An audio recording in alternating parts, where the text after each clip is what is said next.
A nationwide test set to begin any moment. Ooh, that's exciting. A nationwide test. Remember, you cannot avoid it by flipping the channel. It's everywhere. If it's everywhere, it must be something from our federal government. And sure enough, it is. It's the emergency alert system. It started in 1951 with Conelrad, a warning system to alert us if the Russians attacked. They didn't, fortunately. And then under President Bush Sr., we got IPAWS, the Integrated Public Alert and Warning System. We were told the president could now reach the American public in just 10 minutes. Then taxpayers were billed again, another $100 million for CMAS, the Commercial Mobile Alert System, so government can reach you in your cell phone. And people like this. They say, thank goodness government does that. Yeah, definitely, of course. Spread the word when something is happening. I mean, how else are we going to find out what's going on? Well, I'll get to that, but the general attitude is, yippee, we're safer thanks to the emergency alert system. Except, have you ever been warned about anything by the government, that is? You often get warnings from us and from radio stations and word of mouth and Twitter and so forth about storms or other threats. But the emergency alert system? No, never. Even on September 11th when we were attacked, the system was not activated. Although it existed for 60-plus years, it wasn't even tested until Jamie Barnett said, gee, you think we ought to test this thing?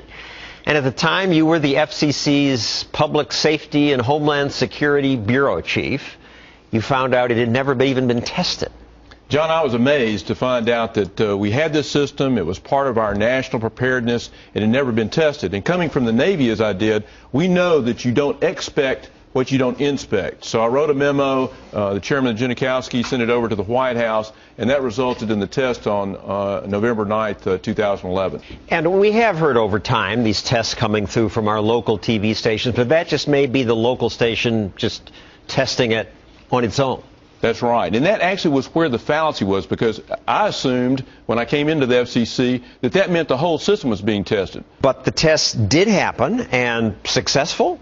I do think it was successful. We knew that after 60 years, we would be able to come up with some things that didn't connect the way they should. That's what we actually were looking for.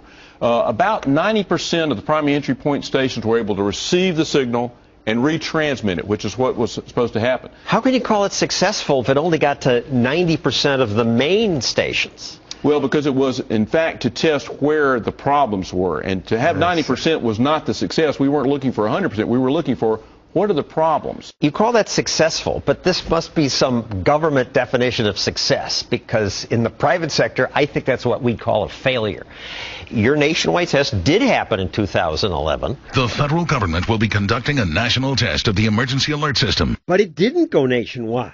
The disaster warning system is supposed to be carried on radio and television. 2 p.m. Eastern hit a few snags, to say the least. But Fox News viewers heard nothing.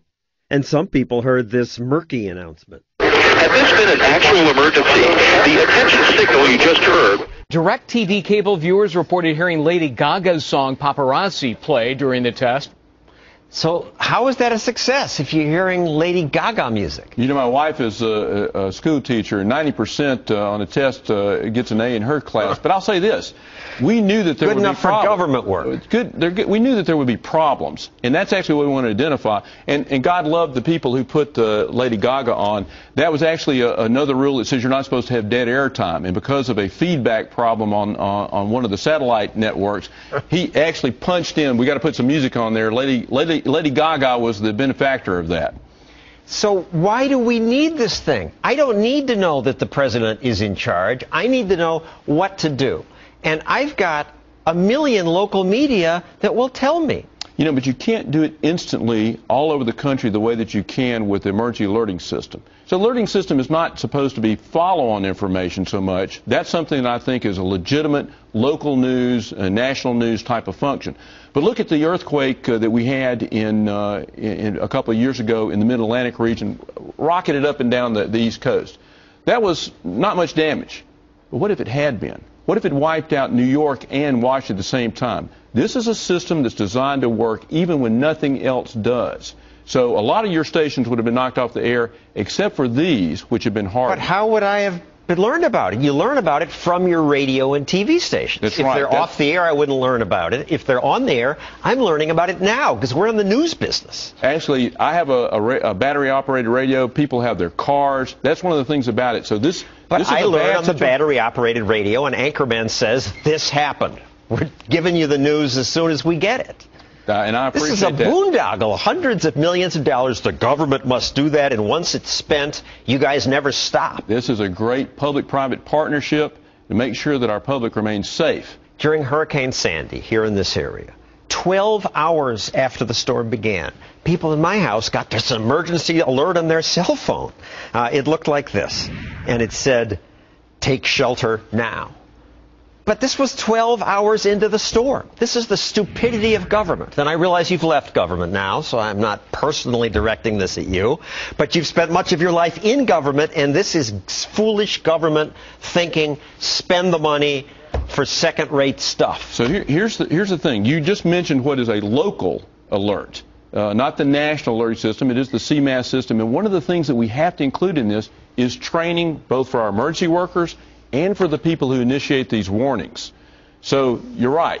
12 hours is not acceptable. That was a failure of someone. But I want to say is you still want to be able to have that alerting system. I appreciated the fact that I got an alert before the Durrett show that said take cover.